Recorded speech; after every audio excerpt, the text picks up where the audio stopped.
Bacot. Assalamualaikum hai semua.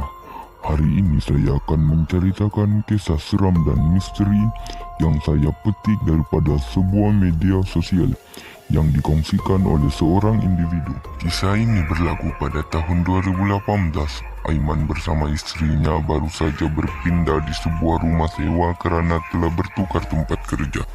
Hal ini wajar bagi istri kerana faham akan tugas suami untuk mencari rezeki walau di mana saja. Kisah ini berlaku apabila istrinya pulang ke kampung dan Aiman tinggal bersendirian di rumah itu. Tepat pukul 9 malam, Aiman pulang dari kerja tanpa ada sesiapa di rumah. Entah kerja apa yang dilakukan Aiman sampai kelelahan. Ketika sampai di rumah, Aiman merasakan ada sesuatu makhluk yang memerhatikannya. Aiman pun tak ambil berat betul pasal tu, sebab dia pun pertama duduk rumah ni, dia abaikan je lah. Keesokan harinya, sebelum Aiman berangkat ke tempat kerja, dia berdiri di tempat kemarin yang dia merasakan ada sesuatu makhluk yang memerhatikannya. Lalu Aiman berkata, perasaan aku jakot, mungkin masa tu aku penat. Lalu Aiman pun abaikan je lah perkara tu, buat macam tak ada apa-apa.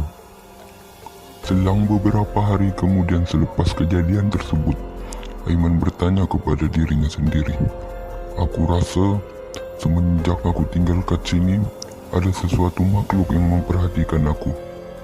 Lagi-lagi yang menakutkan aku, pada suatu malam tu aku terdengar seperti ada seseorang yang membuka dan menutup pintu depan rumah aku. Lalu Aiman berkata, tak apa, aku kuatkan diri je. Mungkin itu hanya anggapan aku. Pada suatu malam, ketika Aiman melakukan solat isyak, dia merasakan seperti ada sesuatu makhluk yang mengikut gerak-gerinya ketika melakukan solat. Lalu Aiman memperkuatkan bacaannya, Bismillahirrahmanirrahim. Alhamdulillahirrabbilalamin. Selepas saja selesai melakukan solat, alangkah terkejutnya Aiman apabila dia menoleh ke belakang. Dia terlihat sosok tubuh seorang wanita yang berdiri di luar biliknya.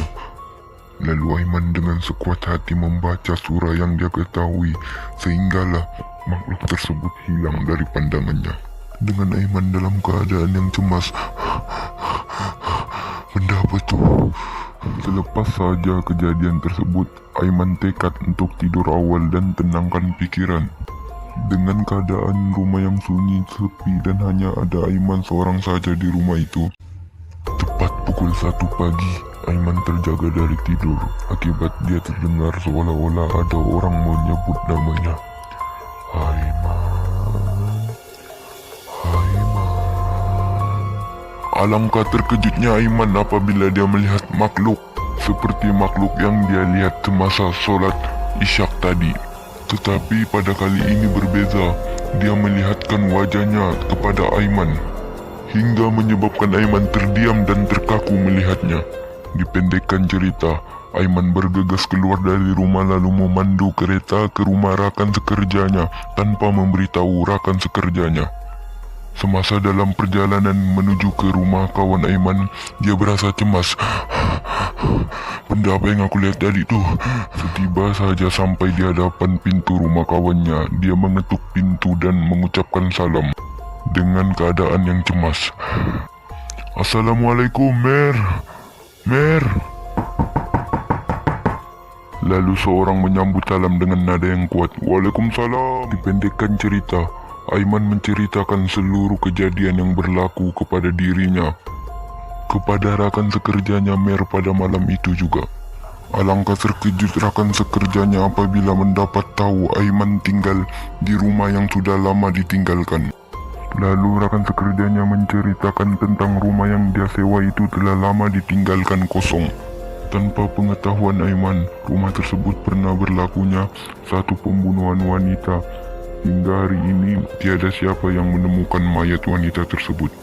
Dipendekkan cerita, setelah Aiman mendengar semua cerita tentang rumah tersebut, Keesokan paginya juga Aiman berpindah dari tempat itu dan tidak tinggal lagi di rumah. Sekian itu saja perkongsian kita pada hari ini. Mohon maaf jika ada kesalahan di atas video saya.